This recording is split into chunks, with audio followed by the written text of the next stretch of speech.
Hi பா எல்லாம் எப்படி இருக்கீங்க? இன்னைக்கு நம்ம செரின் வீட்டு சாப்பாடுல லஞ்ச் பாக்ஸுக்கு கொடுத்து விடுறதுக்கு ஒரு சிம்பிளான ஒரு ரைஸ் ரெசிபி தான் பண்ண போகிறோம். இதுக்கு குழம்பு பொரியல் எதுவுமே நம்ம செய்யலை, வெறும் அந்த ரைஸ் பட்டாணி ரைஸ் பண்ணிவிட்டு அப்புறமா தயிர் பச்சடி பண்ண போகிறோம். இப்போ நம்ம தாளித்து விட்டுக்கலாம். குக்கர் வச்சு எண்ணெய் ஊற்றிக்கலாம். எண்ணெய் காஞ்சதுமே 2 துண்டு பட்டை, 2 அன்னாச்சிப்பூ, 3 கிராம்பு, 3 ஏலக்காய், பிரிஞ்சி இலை, அடுத்து பெரிய வெங்காயம்,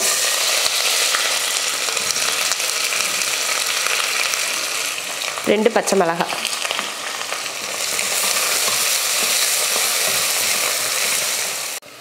வெங்காயம் நல்லா கலர் மாதிரி வதங்கிடுச்சு. இந்த டைமில் இதில் கொஞ்சம் புதினா மல்லித்தலை கொஞ்சமாக சேர்த்துக்கிட்டால் போதும். அடுத்து 2 தக்காளி இது நல்லா வதக்கிடுவோம்.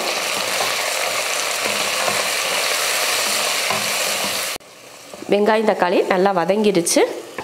அடுத்து இஞ்சி பூண்டு பேஸ்ட் 1, 1.5 இதில் 1.5 ஸ்பூன் இஞ்சி பூண்டு பேஸ்ட்டு போட்டிருக்கேன். அதையும் வதக்கிடுவோம். மிளகாத்தூள் ஒரு 1/2 ஸ்பூன் அளவுக்கு, காரத்தை பொறுத்து மிளகாத்தூள் சேர்த்துக்கலாம். 1/4 ஸ்பூன் அளவுக்கு கரம் மசாலா,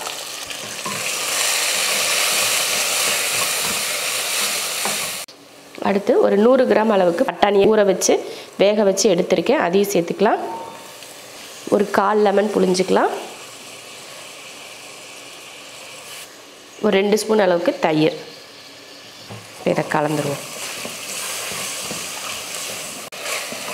அவ்வளோதான். இப்போ நல்லா எல்லாத்தையும் நல்லா அந்த பச்சை வாடை போகிற வரைக்கும் வதக்கியாச்சு. இப்போ அரிசி சேர்த்துருவோம். நம்ம அரிசி போட போகிறோம். இப்போ அரிசி பார்த்திங்கன்னா இந்த டம்ளரில் நான் 1.5 டம்ளர் அரிசி, அதுவும் சீரக சம்பா அரிசி எடுத்திருக்கேன். நீங்கள் வீட்டில் நார்மலாக பண்ணுற அரிசி எடுக்கிறதுனாலும் எடுத்துக்கலாம். அதுக்கு தண்ணியோட அளவு தான் மாறும். இப்போ நான் பிரியாணி அரிசி அப்படிங்கிறதுனால இதில் 1.5 டம்ளர் சேர்த்தேன்.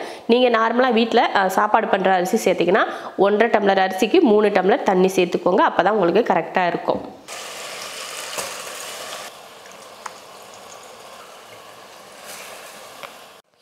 அரிசி போட்டு அரிசியை நல்லா வதக்கி விட்டுறலாம்.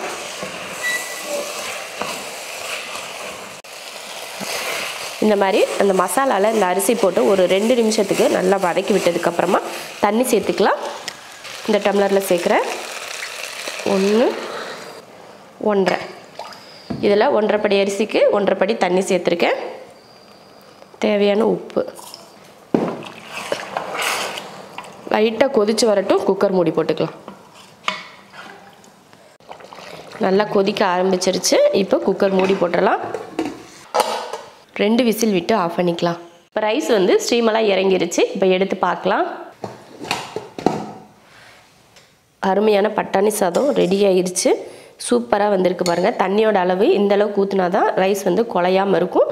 அதே சமயம் ரைஸ் பார்த்திங்கன்னா நல்லா வெந்திருக்கு பாருங்கள். பார்த்திங்கன்னா தெரியும். நல்லா பார்த்திங்கன்னா அரிசி குலையாமல், அதே சமயம் உதிரி உதிரியாக வந்திருக்கு. நல்லா அரிசியும் வெந்திருக்கு. நம்ம தண்ணி பிரியாணி அரிசி அப்படிங்கிறதுனால எப்பயுமே 1க்கு 1 தான் சேர்ப்போம் இல்லையா, அந்த மாதிரி கணக்கில் தான் நான் சேர்த்துருக்கேன். அருமையான ஒரு லஞ்ச் பாக்ஸ் ரெசிபி ரெடி ஆயிடுச்சு. இதுக்கு குழம்பு எதுவுமே சைடிஸ் எதுவும் தேவையில்லை. நான் இதுக்கு வெங்காய பச்சடி மட்டும்தான் வச்சுருக்கேன்.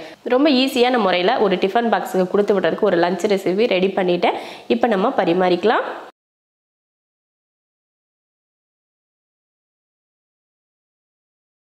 பட்டாணி சாதமும் அதுக்கு சைடிஷாக தயிர் பச்சடி.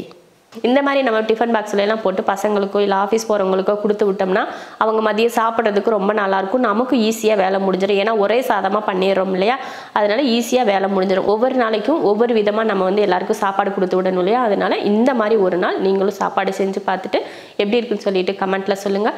பிடிச்சிருந்தா லைக் பண்ணிவிட்டு ஷேர் பண்ணிவிட்டு நம்ம செரின் வீட்டு சாப்பாடு சேனலை சப்ஸ்கிரைப் பண்ணி பக்கத்தில் இருக்க பெல் ஐக்கானை கிளிக் பண்ணி வச்சுக்கோங்க.